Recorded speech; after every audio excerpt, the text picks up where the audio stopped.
अस्सलाम वालेकुम। मुझे अभी किसी ने पूछा है कि ये इंडिया में एक नई टेक्निक इस्तेमाल हो रही है गुर्दों की बीमारी को ठीक करने की या सीकेडी की क्योर की या डायलिसिस से उतारने की।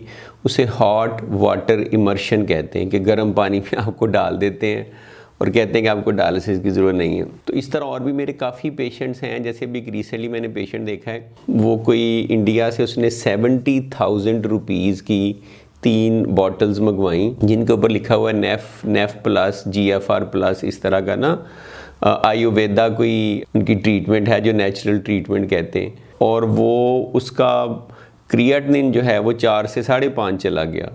तो मैंने ऑब्वियसली बंद कराई, ट्रीटमेंट चेंज की, दोबारा से मेडिसिन में डाला तो वो थोड़ी सी इसमें इम्प्रूवमेंट आई। तो मैं इस पर बहुत सारी वीडियोस बनाता हूँ। मेरा बड़ा दिल दुखता है व्हेन आई सी पेशेंट्स कि जो इधर उधर से ट्रीटमेंट लेते हैं फिर अपने गुर्दे ख़राब करते हैं। उससे ना सिर्फ आपका टाइम ज़ाया होता है बल्कि गुर्दों में काफ़ी दफ़ा जो चेंजेस आ जाती हैं वो पक्की होती हैं, वो परमानेंट होती हैं, वो ठीक नहीं होती। तो भी मैं कुछ ऐसे तरीके आपको बताऊंगा जो पाकिस्तान में, इंडिया में और चाइना में राइज हैं और जो गलत हैं, ताकि आपको इसके बारे में अवेयरनेस हो। सबसे पहले तो ये जो ये कहते हैं कि डायलिसिस से आप फ्री हो जाएंगे, हॉट वाटर इमर्शन के ये साथ में तस्वीर भी दिखाऊंगा। इसमें वो गर्म पानी में एक बेचारे मासूम से बंदे को डाला हुआ इंडिया में इन्होंने, और वो उसका इंटरव्यू भी कर रहे हैं और वो कह रहा है हाँ जी मेरे डायलिसिस रुक गए हैं, मेरे डायलिसिस कम हो गए हैं, मैं बेहतर महसूस करता हूँ, 20 दिन से मैंने डायलिसिस नहीं करवाया। लेकिन उसकी शक्ल से ऐसे लग रहा है कि उसे अभी डायलिसिस की ज़रूरत है। ये कोई हिम्स इंस्टीट्यूट है और इनका सोशल मीडिया में डिजिटल वो करनाल प्लस के नाम से ना ये एक पूरा उन्होंने एक सेंटर बनाया हुआ जहाँ वो लोगों के इंटरव्यू कर रहे हैं। वहाँ एक और पेशेंट को भी कह रहे हैं, वो कह रहा हाँ मैंने 20 दिन से नहीं करवाया लेकिन अब मुझे एक दफ़ा करवाना पड़ा क्योंकि मेरी क्रिएटिनिन ऊपर चली गई थी। देखिए नॉर्मली जो लोग डायलिसिस के ऊपर हैं 10-15 दिन उनको भी मेजॉरिटी को वेट करवाया जा सकता है। यानी कि अगर आप 10 दिन किसी का ना करें, उसका पोटेशियम का कोई इशू ना हो, वो आप दवाई से नीचे ले आए, एसिडोसिस को ट्रीट कर लें, डायूरेटिक दे दें, तो is this the treatment of choice? होता है कि जब आप डायलिसिस नहीं करवाते तो अंदर बहुत सारी चेंजेस आती हैं। आपकी वेसल्स में कैल्सिफिकेशन होती हैं, प्रेशर ऊपर जाता है, वॉल्यूम ऊपर जाता है, आपके हार्ट पे इफेक्ट होता है। Number 1 cause of death in CKD patient on dialysis heart disease है, दिल की बीमारी है। दिल की बीमारियों का रिस्क मल्टीपल टाइम बढ़ जाता है। ठीक है आप 2, 4, 5 दफ़ा 15-15 दिन बाद डायलिसिस करवा लेंगे लेकिन आपकी डेथ जल्दी हो जाएगी, आपको अंदर आपकी हार्ट डिजीज़ प्रोग्रेस कर जाएगी।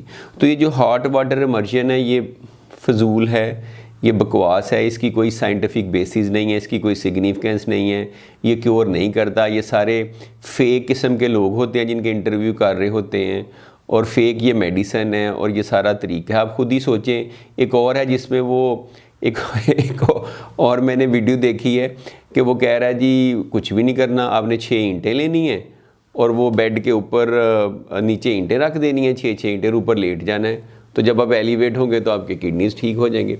आप खुद ही सोचें कि ये पॉसिबल है, ये मुमकिन है ऐसे।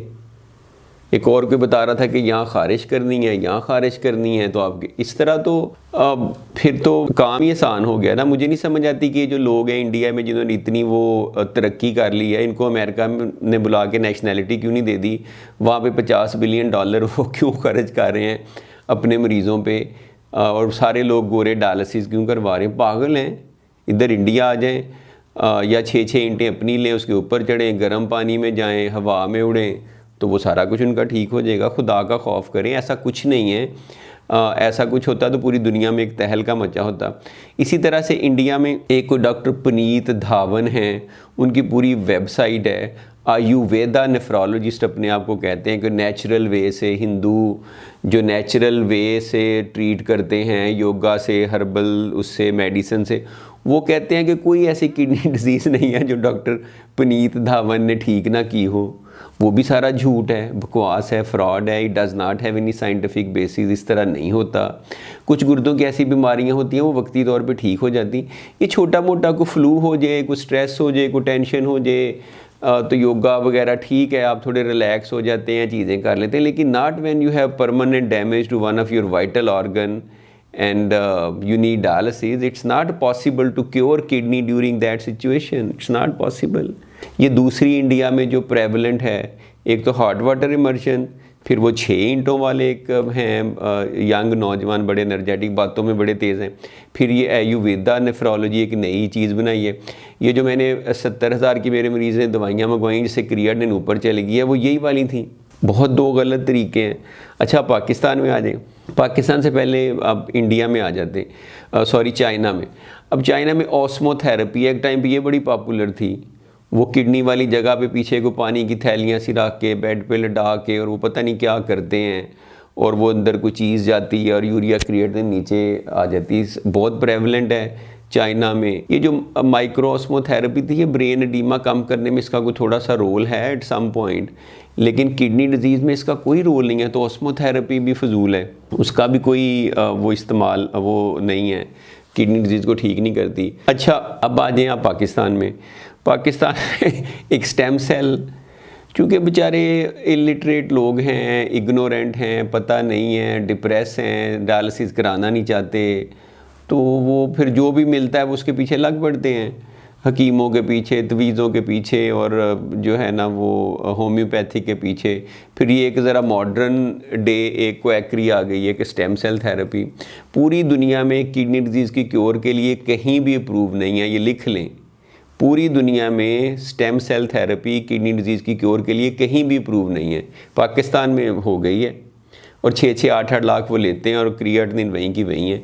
या तो कोई स्टडी करें ना कि 10 मरीज़ वो लें जो डायलिसिस पे हैं, 10 को ये करें स्टेम सेल दें और बाकी 10 को वैसे ही देखें और शो करें मेरे 10 पेशेंट ले जाएं और किसी एक को भी ठीक कर दें। It's not possible. वो जो ऐड देते हैं वो सारा, वो भी आजकल जैसे सोशल मीडिया एक्टिव है, कुछ का कुछ अब कर लें। तो स्टेम सेल थेरेपी का किडनी डिजीज़ में कोई रोल नहीं है, ये लिख लें बात। अच्छा, पाकिस्तान में नंबर 2 जो फ्रॉड है ट्रांसप्लांट। अब कुछ जगहों पे इलीगल अनएथिकल ट्रांसप्लांट करते हैं जो पाकिस्तानी लॉ के अगेंस्ट। अब खुद ही सोचें कि जहाँ पे इलीगल अनएथिकल बात होगी वो आपसे सीधी बात करेंगे। जो कानून से छुप के बैठकों में ट्रांसप्लांट कर रहे हैं, आपको वो सही बात बताएंगे, आपका ट्रांसप्लांट सही कर देंगे। एक्सप्लॉइट करते हैं गरीबों का, लाख लाख 2-2 लाख का। फिर ऊपर से ये कि आप चले जाएँ, आपकी क्रिएटिनिन चाहे 2, 3, 4, 5, वो कहेंगे जी हाँ कर देते हैं। आप 10 साल पहले जब आपको भी ज़रूरत नहीं है ट्रांसप्लांट करा लें और इन्फेक्शन से आपकी डेथ हो जाए, ट्रांसप्लांट आपका हो गया, गुर्दा भी आपका 10 साल वैसे ही चलना था। Totally unregulated, illegal, unethical, unprofessional practice है। ये पिंडी इस्लामाबाद वाली साइड पे कई सेंटर खुले हुए हैं, ये बिल्कुल गलत है। उस तरह ना कराएं, किसी एथिकल सेंटर में प्रॉपर ट्रांसप्लांट कराएं। अपने किसी जो रिलेटेड का आप किडनी लें और डंके की चोट पे ट्रांसप्लांट करवाएं। पाकिस्तान में ये दूसरा बड़ा फ्रॉड हो रहा है। तीसरा, पाकिस्तान में वही हैवी मेटल्स जो पूड़ियों में जो हकीम देते हैं वो पता नहीं क्या है, उसमें आर्सेनिक है, गोल्ड है, एंटीमनी है, कैडमियम है, क्या है वो, कौन सी मेटल है जो देते हैं जिससे किडनी ख़राब होते हैं। मेरे कई पेशेंट ने जब वो शुरू किया उनकी क्रिएटिनिन ऊपर चली जाती है। ये जो हर्बल इंडस्ट्री है ये $1 बिलियन की इंडस्ट्री है अमेरिका में, कनाडा में, वेस्ट में, लेकिन वो ये क्लेम नहीं करते, ये FDA रेगुलेटेड नहीं है। They do not claim in America कि हम किडनीज ठीक कर देंगे। लोग खुद ही किस्मत के मारे उनके पास पहुंच जाते हैं, वो होता विटामिन है, वो खाते हैं कि गुर्दे ठीक करने के लिए शायद खा रहे हैं। वो पाकिस्तान जैसे छोटे मोटे मुल्कों में कांटेक्ट करके अपनी वो चीज़ें भेजी जाते हैं, बेची जाते हैं, लोग खाई जाते हैं। तो ये जो मैंने 6-7 तरीके बताए हैं, हर्ब्स का, हैवी मेटल का, अर्ली ट्रांसप्लांट का, स्टेम सेल का, हॉट वाटर इमर्शन, ईंटें रख के बेड को ऊपर करने का, ऑस्मोथेरेपी का, इनमें से किसी की कोई साइंटिफिक बेसिस नहीं है। तो खुदारा अपना टाइम ना ज़ाया करें, अपने पैसे ना ज़ाया करें, इन लोगों के पीछे ना पड़ें। ये टोटल फ्रॉड है, स्कैम है। तो मुझे था कि एक ज़रा मैं खुल के थोड़ी सी वीडियो बनाऊं, बातें करूं जो कि कई लोगों को शायद बुरी भी लगे और फिर वो अजीबोगरीब से कमेंट भी करते हैं। जो हिकमत है, तिब्ब नबवी है, किसी अच्छे स्पिरिचुअल लीडर से कोई तवीज़ लेना है, वो सब ठीक है। लेकिन ये क्लेम करना कि आपकी एंड स्टेज किडनी डिजीज़ में ठीक कर दूंगा, परमानेंट डैमेज को ठीक कर दूंगा, ये सिर्फ अल्लाह की ज़ात कर सकती है और कोई नहीं कर सकता। और इसकी जो अभी तक कोई ऐसी ट्रीटमेंट डिस्कवर नहीं हुई, आर्टिफिशियल किडनी भी अवेलेबल नहीं है। वो मैंने पिग वाले की भी वीडियो बनाई थी। There are so many things in the pipeline, लेकिन अभी आपकी ट्रीटमेंट यही है जो नेफ्रोलॉजिस्ट के पास जाके आप करवाते हैं, आपकी किडनी ठीक हो या ना हो उसके रिजल्ट में, क्योंकि कुछ बीमारी ऐसी होती है उनका कोई इलाज नहीं है। तो होप यू लाइक इट, अपने कमेंट्स दीजिएगा। थैंक यू, खुदा हाफिज़।